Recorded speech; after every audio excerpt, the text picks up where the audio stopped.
Warning, the following is a review of Sandman, a mature reader's comic from DC's Vertigo imprint.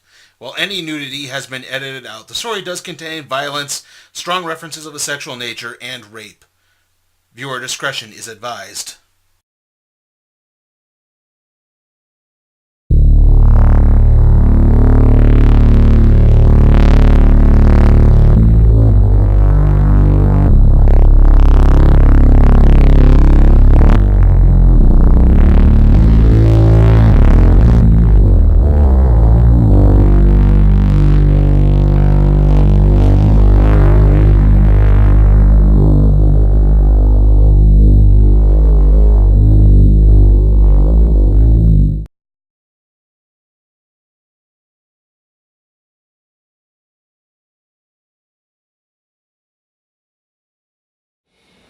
In the summer of 1967, a young British boy named Neil received a care package of American comic books from an uncle.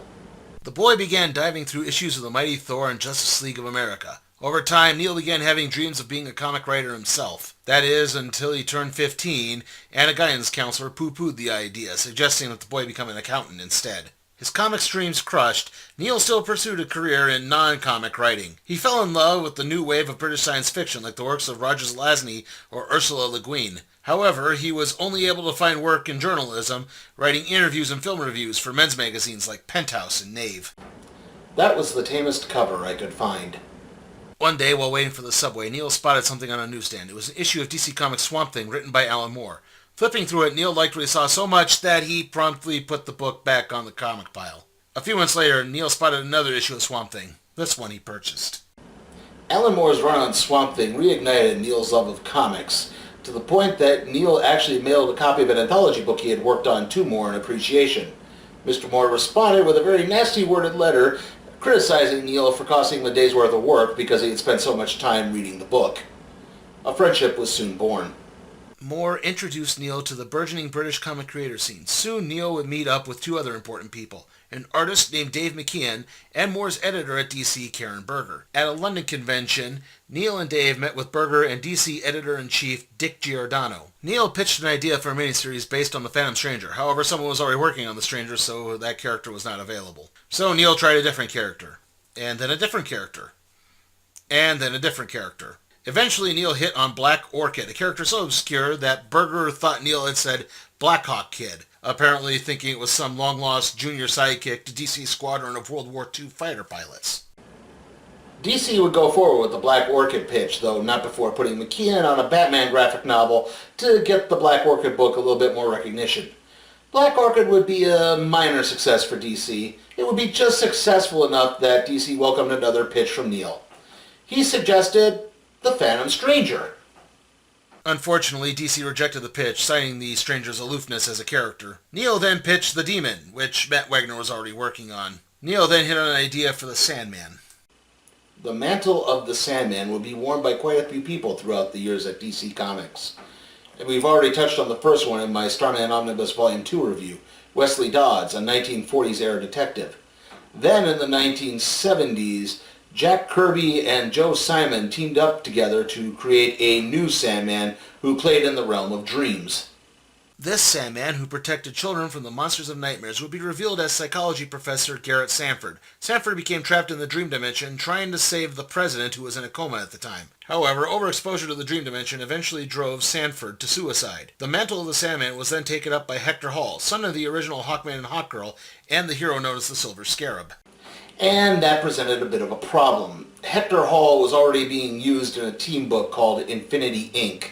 So if Neil wanted to do something with a Sandman character in the realm of dreams, he'd have to come up with his own pitch. And, well, that pitch would wind up revolutionizing not only the comic industry, but it would also launch the career of Neil Gaiman, one of the most prolific writers in all of fiction. This is The Sandman, which begins with a story called Preludes and Nocturnes. In 1916, a British magician named Roderick Burgess performed a ritual in an attempt to trap the embodiment of death. However, something went wrong, and he instead entrapped the embodiment of dreaming. Shortly afterward, a bizarre sleeping sickness struck the world and confounded doctors. Okay, so the embodiment of dreaming is the titular Sandman, who will also occasionally go by the name Morpheus. However, since his proper name is Dream, that is what I will be referring to him as. Burgess tried to learn what he could from Dream, but the entrapped being merely stared in silence. He continued his silence even as he was stripped of artifacts by Burgess's wife and protege, who then ran off together. Burgess died in 1947, passing guardianship of Dream on to his own son, Alex. Jumping ahead to 1988, a wheelchair-bound Alex accidentally erased the encapture circle around Dream, freeing him in the process. Free and angry, Dream places Alex in a state of eternal waking, constantly waking up from a dream only to realize that he was still in another dream. Dream then set out to reclaim his stolen items, a helmet, a pouch, and a ruby. To retrieve the pouch, Dream enlists the aid of John Constantine. It turns out the sands within the pouch are the materials of dreams, and they have been wreaking havoc with all mortals who came in possession of the pouch, including turning one person into living wallpaper. Dream manages eventually to reclaim the pouch. The helmet proves to be a more difficult quest, as Burgess's protege Sykes sold the helmet to a demon. This forces Dream to journey to Hell and enlist Lucifer's help in locating the helmet in question, bumping into a woman named Nada who Dream has a past with along the way. The helmet is eventually found with a demon named Corazon, and Dream wins it back in a duel of realities. Dream then uses his wits to trick Lucifer into allowing Dream to leave Hell, much to the fallen angel's chagrin. The ruby is next up, and Dream discovers that Burgess's ex-wife Ethel passed it on to her nephew John D, aka longtime Justice League foe Dr. Destiny. D is a psychopath who uses the ruby, or Materiopticon as he calls it, to commit brutally violent acts. D has corrupted the ruby so much that it actually absorbs Dream when he tries to reclaim it. Now even more powerful, D unleashes his anger on the denizens of a roadside diner. Dream then goads D into destroying the ruby by saying it would allow D to control all dreams. In reality, it saps D of his power and restores Dream to full strength. Dream then returns D to Arkham Asylum. His task complete, Dream traveled to a park in Greenwich Village to brood over the fact that the world didn't really miss him in the 72 years he was missing. It's then that Dream's sister Death appears to pick up his spirits and convince him to return to the realm of dreams, aka the Dreaming. If there truly is a breakout character from Sandman, it's his sister Death.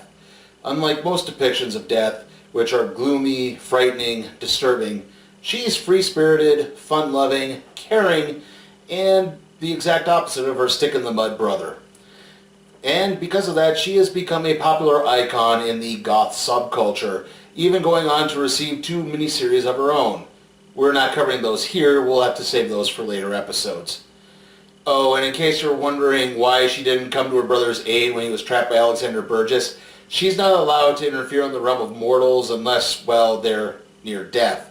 So, yeah, she couldn't have helped him.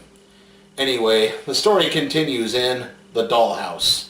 The story begins in Africa 10,000 years in the past, where we are told the story of Dream and Nada, the woman he met in Hell earlier. Nada was the queen of her tribe who could find no suitable man to be her husband, until one day when she met Dream, only to deny any romantic chance when she discovered who he was, as romance between his kind and the humans is forbidden. Eventually, the two gave in to temptation, and the universe set loose its wrath by destroying Nada's kingdom. In order to prevent any further damage to the world, Nada elected to kill herself. Dream pleaded with her, offering her a refuge in the Dreaming, but she rejected him, and he angrily condemned her to hell. We then meet 2 more of Dream's siblings, the twins Despair and Desire, both of whom comment on their brother's actions, with Desire apparently working some type of angle. Desire then puts into motion a new plan involving something called a vortex. We then meet up with a young woman named Rose Walker. Her grandmother is Unity Kincaid, a woman stricken with the sleeping sickness back when Dream was initially captured, and was then raped while in her sleeping state. Unity tasks Rose with locating her brother Jed for a family reunion. As this is happening, Dream returns to the Dreaming to find it in shambles. A raven named Matthew informs Dream of 4 individuals being behind it: Fiddler's Green, Bruton Glob, and the Corinthian. Those are the ones responsible, and that Rose Walker, the Vortex, is the key to locating them. Okay, so Bruton Glob are characters who popped up alongside the Mark Sanford and Hector Hall incarnations of the Sandman. Meanwhile, Fiddler's Green, or Gilbert as he sometimes likes to be called, is a sentient meadow that occasionally takes human form. In this case, he winds up becoming a sidekick to Rose and Dream because he's nursing a crush on Rose. Also, the Corinthian is a serial killer nightmare that Dream constructed way back when. Dream follows Rose as the two locate Bruton Glob inside Jed's mind, which looks like little Nemo in Slumberland. The two are still working with Hector Hall. However, Hall died in the Dreaming sometime earlier, leaving behind his wife, Lita, who was pregnant with his child that was conceived in the dimension. Dream kicks Lita out of the dreaming, promising to claim her child after it's born, and he then goes after Brute and Glob in the mind of Jed, inadvertently causing the boy to wander off and into the hands of the Corinthian. Along the way, Rose and Dream are joined by Gilbert, aka Fiddler's Green. The Corinthian has taken Jed to a serial killer convention in Georgia. In between screenings of The Collector and a panel on female killers, Dream appears to mock his creation for not being scary enough. He then destroys the Corinthian, promising to do better the next time. He then rips apart the psyches of the other killers. As this is happening, Rose and Gilbert rescue Jed. Dream then takes Rose back to the dreaming where Unity is waiting. Unity explains that she, not Rose, was always meant to be the Vortex, and knowing that this power can be abused easily, Unity asks for the power back as she's dying and it will die with her. Rose grants her grandmother's wish and Unity dies shortly thereafter.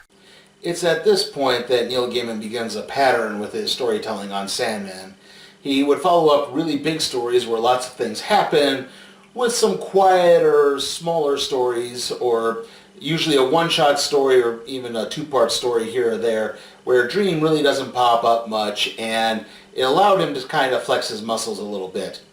Now, we are still technically in Volume 2 at this point, but since this last story is more thematically similar, I am now saying we're moving into Volume 3, The Dream Country. In 1389, Death drags Dream into a local tavern. Though one of the patrons is Geoffrey Chaucer, it's not the writer of the Canterbury Tales who tickles the fancy of the siblings. Instead, it's a boisterous man named Robert Hob Gatling. Hob has proclaimed his immortality because he has no given reason to die. Tickled, Dream asks his sister to ensure that Hob's proclamation comes true, and then joins Gatling's carousing. At the end of the day, Dream leaves, promising to return within 100 years to check in on Hob. Jumping ahead to 1489, Hob is alive and well and thriving as a printer. Dream visits, and Hob retorts that there's still too much living to do. By 1589, though, Hob has fallen on hard times. He lost his wife and kids at early ages, and then he was attacked for being a witch. Still, he does not wish to die. Hob experiences more ups and downs as the centuries go by. As 1889 rolls around, Hob questions if Dream is upset about his century-long chore.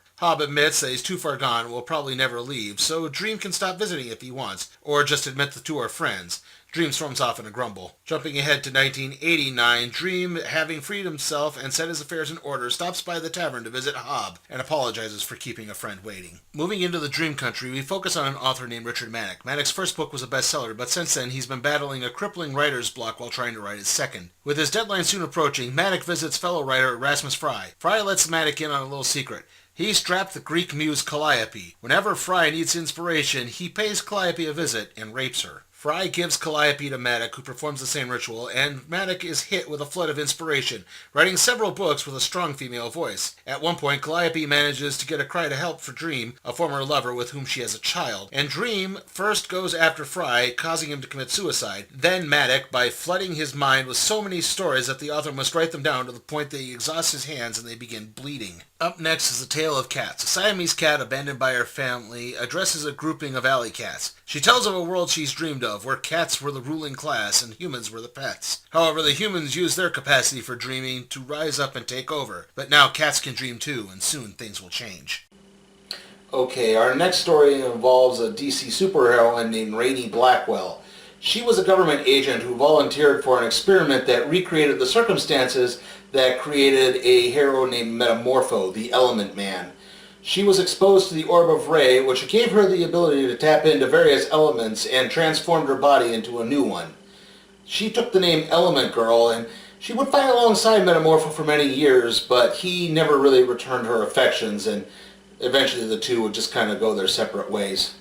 Unfortunately, Element Girl's powers have altered her appearance, turning her into a recluse. The only way she can even try to function in public is to construct a mask that will wind up crumbling in the sun if it's left out too long. After this happens on a date, death appears to Rainey, but there's nothing that can be done. Rainey's fate lies with one who created her. Rainey turns to Ray, who grants her her wish and allows her to die. The next story is called A Midsummer Night's Dream, and it would go on to win a World Fantasy Award for Best Short Story. A win that had such an impact that the committee immediately changed the rules so that a comic book could never be nominated in that category ever again. And people say sci-fi is too liberal. Gilbert, Fiddler's Green, takes William and Hamnet Shakespeare along with an acting troupe to stage a performance of A Midsummer Night's Dream to the fairy folk, along with Titania and Oberon, since, the play is sort of about them. At the end, it appears that Titania is about to take Hamnet away as compensation for giving the inspiration to Shakespeare, but it then turns out this was all a dream by Hamnet. Though the Sandman was garnering quite a bit of critical acclaim, it wasn't really setting the sales charts on fire. Still, DC believed in the book enough that they began openly encouraging retailers to up their orders for the next storyline. In fact, they actually gave away additional copies just to get more people interested. And that gamble would pay off tenfold, because the next storyline is considered by many to be the definitive Sandman storyline. This is Season of Mists. Dream's older brother Destiny receives a message from the Fates and is spurred to call a family meeting. It's been a long time since the family has gotten together, even though technically one of them is still missing. This is short-lived as Desire needles Dream to the point that Dream storms off.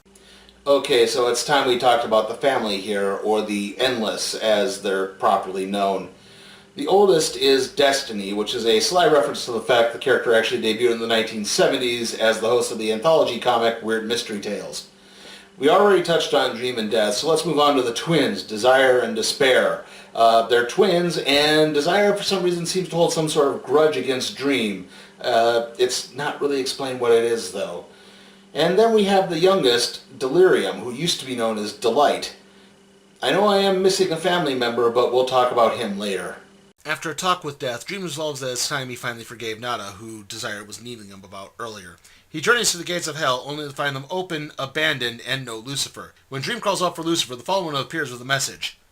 I quit! He then gives Dream the keys to the gates, proclaiming Dream the new ruler of hell. Dream begins receiving numerous offers for the place. One, a demon named Azazel, is holding Nada hostage as a bargaining chip. However, Dream immediately imprisons Azazel in a globe and forgives Nada, allowing her to pass into heaven. He then leaves the key with two angels chosen by God, Ramiel and Duma. They reluctantly accept their new assignment and set up to round up the demons who escaped when Lucifer left. As for Lucifer, he's relaxing on a beach in Australia, enjoying a sunset and a fruity beverage.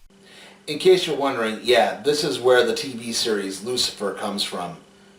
Anyway, like I said, Season of Mists turned out to be a huge success, with many fans coming on at this point. In fact, a lot of those fans say it is the perfect jumping on point for anyone interested in reading The Sandman. I don't know so much about that. I mean, if you haven't read the first two volumes, you're not going to really understand why Nada is so important, but to each their own. Anyway, you remember earlier when I said Neil Gaiman would take a really big story and then follow it with a smaller, more quiet story? Yeah, so all those new fans were in for a bit of a shock because Dream doesn't really appear in the next story, which is titled A Game of You. We follow a literal Barbie as she leaves her boyfriend Ken. No, really. Ken. Well, she leaves him in Florida and moves to Greenwich Village in New York City. There, she falls in with an eclectic group including Wanda, a pre-op transgender, a lesbian couple named Hazel and Foxglove. Hazel is pregnant. Shortly after moving, Barbie begins having dreams about going on adventures as Princess Barbara. One day, Barbie sees a homeless woman being attacked by a dog from her dreams named Martin Tenbones. Tenbones recognizes Barbie, only to wind up being killed by the police who think he's attacking her. With his dying breath, Tenbones tells Barbie to use a device called the Porpentine to return to her dream world. Barbie uses the Porpentine and is soon greeted by her other imaginary friends, a dodo named Lulz, an ape organ grinder named Pernado, and a shrew named Wilkinson. They inform Barbie that their land is in danger from a being called the Cuckoo, and they must travel to the Isle of Thorns in order to destroy it. In the real world, Barbie's surly neighbor George releases 3 birds. The birds go after Barbie's friends and begin haunting them, with Wanda being taunted over her fear of having the surgery to complete her transition, Hazel over the one-night stand that resulted in her pregnancy, and Foxglove fearing her abusive ex returning. However, things change when the birds get to Thessaly. Thessaly is actually a millennia-old witch who is very powerful and a descendant of the witches of the Greek Isle of Thessaly, which she gets her name from. She's got kind of an on-again, off-again relationship with Dream, and that does pay off in later volumes. And she's proven to be quite a popular character to the point she actually did get her own ongoing series in the mid-2000s. Thessaly kills the bird and then rips off George's face, pinning it to a wall. She then calls the others into George's apartment where they find Barbie's comatose body. Thessaly explains that she needs the other women, Hazel and Foxglove, to join her in helping Barbie. Wanda is still technically a man and can't participate in this. Wanda instead will have to wait and watch over Barbie's body because there's a hurricane coming. Meanwhile, Barbie and her imaginary friends make their way to the Isle of Thorns. However, the Cuckoo's forces hypnotize Lulz and trick him into killing Pernado and Wilkinson. Barbie is then taken before the Cuckoo is revealed to be Barbie's 6-year-old self. You see, the Cuckoo represents the innermost desires little girls tend to have, that their life is not really their own. They're actually something way more special, a secret princess. and someday their real parents will come to rescue them from their fake ones who've been raising them the whole time. You know, like a cuckoo bird. I will point out that this is the book's philosophy. This isn't my philosophy at all. The cuckoo then begins hypnotizing Barbie, trying to gain control of her body when Thessaly, Hazel, and Foxglove arrive. However, they too find themselves under the cuckoo's thrall. This is halted by the sudden appearance of Dream. It turns out this role was created for an ex-lover of Dream's named Eleonora. The others are trespassing. Barbie's appearance did trigger the land's destruction, and thus Barbie is granted with one wish, which is to go home. Unfortunately, Barbie awakens to find that the hurricane hit her building, and Wanda, along with the homeless woman from before, died protecting Barbie from the falling debris. Barbie attends Wanda's funeral in Kansas. Wanda's fundamentalist family refuses to acknowledge Wanda's true gender, burying her in a grave marked Allen. So afterwards, Barbie corrects the injustice by using Wanda's favorite lipstick to use the proper name. Like I said, A Game of You is a pretty polarizing story arc, with many calling it the worst story arc of the entire series. I think that may be a little overblown. Like my reference point earlier, I said a lot of new readers came on with Season of Mists, and I just don't think that they were exactly knowledgeable of the pattern of big story, small story that Neil Gaiman was going for. And it does seem that, time has cooled the hatred a little bit and allowed for a critical reanalysis of the story. So it does seem that people are starting to come around on A Game of You. That being said, we don't exactly get another big story. Instead, we get a little bit of world building and a lot of short stories collections in the next story arc, Fables and Reflections. Fables and Reflections begins with 4 short stories: August, Thermidor, 3 Septembers and a January, and Ramadan. August is a story about Augustus Caesar, founder of the Roman Empire. When he appeals to Dream to help him return to his humanity amongst the growing decadence of Rome, he is instructed to spend one day a year living in the general population disguised as a beggar. Thermidor takes place during the French Revolution of 1794, otherwise known as the Reign of Terror. Lady Joanna Constantine is desperately trying to smuggle the head of Orpheus, Dream's immortal son, from the clutches of Robespierre. She actually hides the head in plain sight amongst the victims of the guillotine. Orpheus manages to get all the other heads to sing a song that cripples Robespierre and his rebellion. Next up is 3 Septembers and a January, which tells the story of Joshua Norton, a broken man on the verge of suicide who Dream attempts to save, at the behest of desire, despair, and delirium, by convincing Norton to declare himself Emperor of the United States.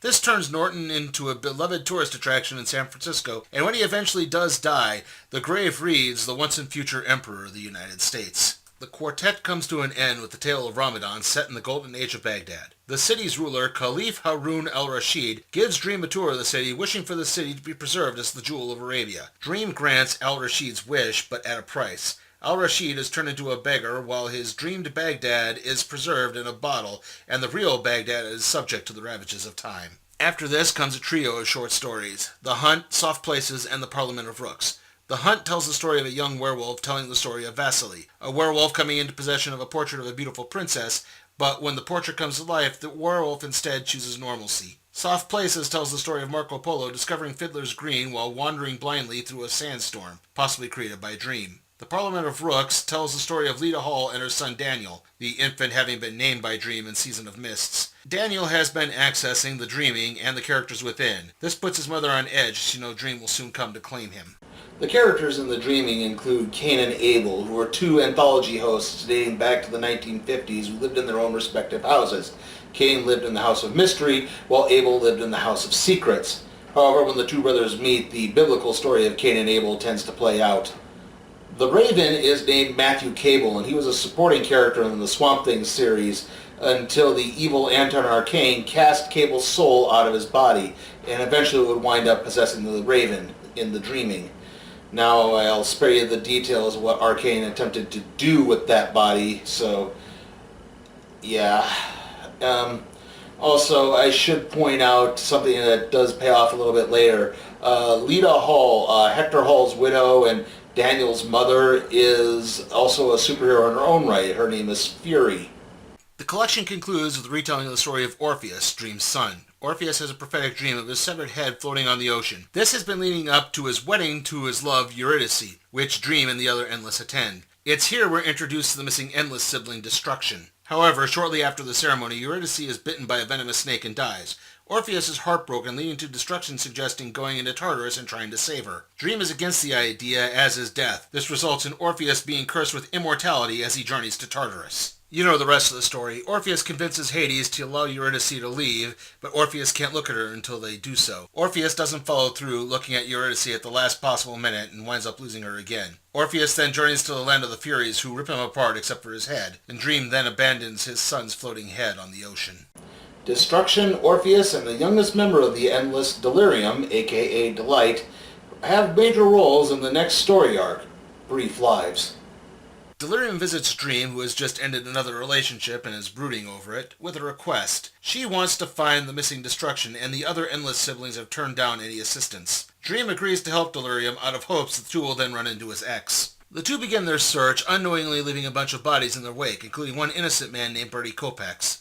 At one point, a highway patrolman pulls Delirium over. Yeah, she and Dream were driving a car. And the patrolman winds up being cursed to be attacked by insects on an endless loop. Finally, Dream has had enough of his youngest sister's shenanigans and calls off the search. After being chastised by Death, Dream apologizes to Delirium and the two track down the last possible source, Orpheus. The head of Orpheus is being kept in a Greek monastery on top of a large cliff, looking opposite another large cliff. After scaling the almost impossibly high cliff, Dream confronts his son with a promise to do something in exchange for learning Destruction's location.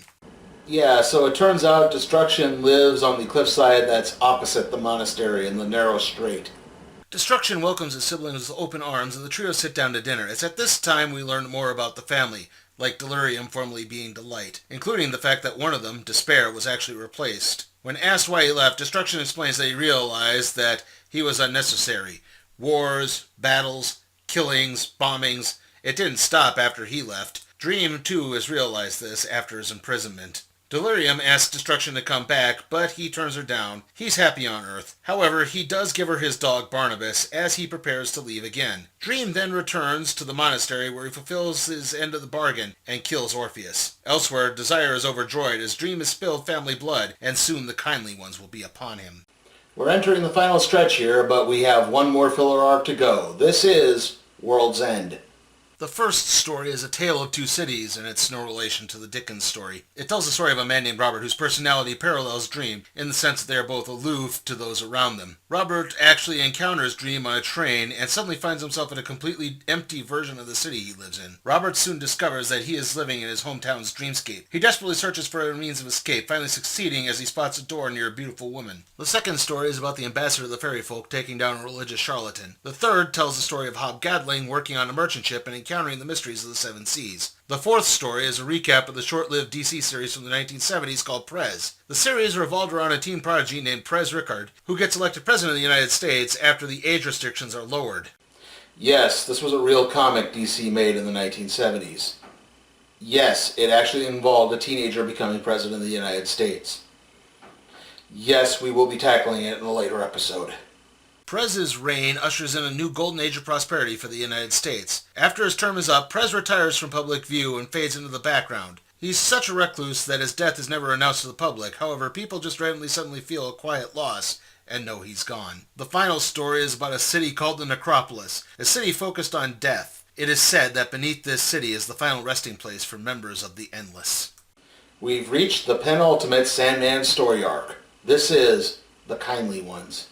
Lita Hall returns to her home to find her son Daniel missing. After a call to the police results in two trickster gods, Loki and Puck, appearing on her porch, she storms off on a path of revenge. Before too long, Lita meets up with two Gorgons named Uriel and Steno. She then meets up with the Furies, appropriately enough, and with that, the Kindly Ones set out to take down Dream. However, it turns out Danny was really abducted by Loki and Puck, who are trying to burn away the boy's humanity. As this is happening, many mystical beings, including Dream, begin to sense the encroaching danger. This results in Dream resurrecting the Corinthian. The Corinthian manages to take down Loki and Puck. Unfortunately, this hasn't prevented the Kindly Ones from invading the Dreaming and killing its denizens. Lita Hall's power is feeding the others, so Dream tries to take her out, only to find her being protected by Thessaly. Dream then gives his helmet, ruby, and pouch to Matthew, and tells him to return to the castle. You see, Dream has known the end is coming for a long time. He would never defeat the Kindly Ones. His sister arrives to accompany him into his final phase. All of this was being done to ensure the safety of the new Lord of the Dreaming, Daniel. The series concludes with a story called The Wake. Each of the remaining Endless, save for Daniel and Destruction, are summoned to the necropolis. There, Dream's ashes are interned beneath the city. Daniel isn't allowed to attend because the ceremony is meant to say goodbye, and his presence would just be confusing. Instead, he goes around resurrecting those killed by the Kindling Woods, except for Fiddler's Green, who's content in death. People come from all around the DC universe to attend the wake. They aren't sure why, they're just sort of compelled to be there. Several members of the Justice League begin reminiscing about a collective dream they had of having a television show. Except for Martian Manhunter, he's never had such a dream. Meanwhile, Daniel enlists Matthew's help in dealing with certain people in the dreaming. The Raven is initially reticent. Dream was his friend. He doesn't know Daniel at all, but he comes around when Daniel admits his own apprehension. Daniel first visits Alexander Burgess and forgives the Eternal Waking Curse. He then visits Lita Hall. He has no memories of her being his mother, except he does remember her recent actions. He does forgive her for those, blessing her with a mark of protection. The story ends with Daniel finally sitting down to dinner with the rest of the Endless, save for Destruction, meeting them for the first time. A few final notes. First off, because the Justice League appeared in this story arc, as a favor in return, Daniel appeared in an issue of Grant Morrison's JLA. Also, for the 15th anniversary in 2003, there was a prequel graphic novel called Endless Nights. And for the 30th anniversary in 2018, as well as the 25th anniversary of Vertigo, the imprint that Sandman helped launch, there was a new line called the Sandman Universe, a special one-shot story written by Neil Gaiman that was used to launch 4 new ongoing series set in the world of, well, Sandman, involving Daniel and several other characters. So, that concludes Sandman, our 100th episode.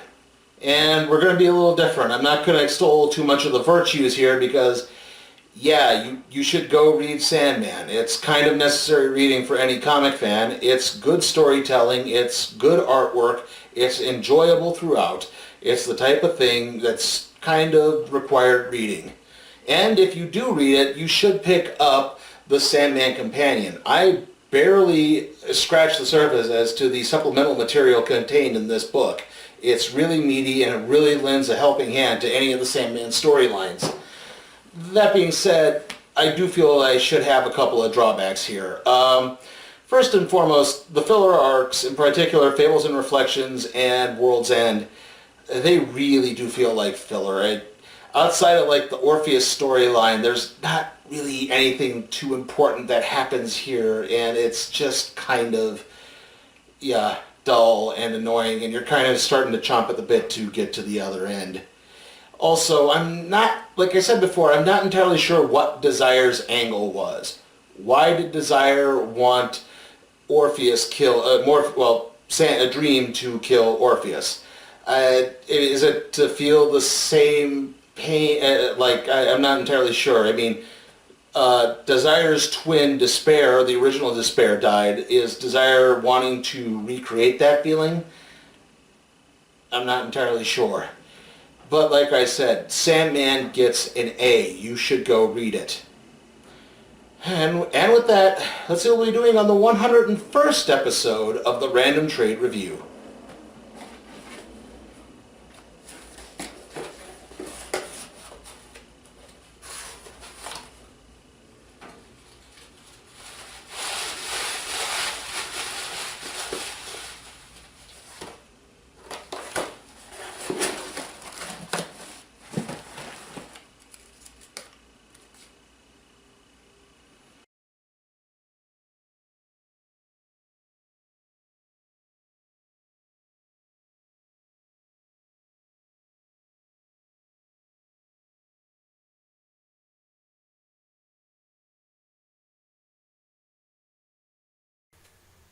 Hey guys, I just want to thank you again for staying with me through these 100 episodes of the Random Trade Review. Hopefully here's to a few hundred more.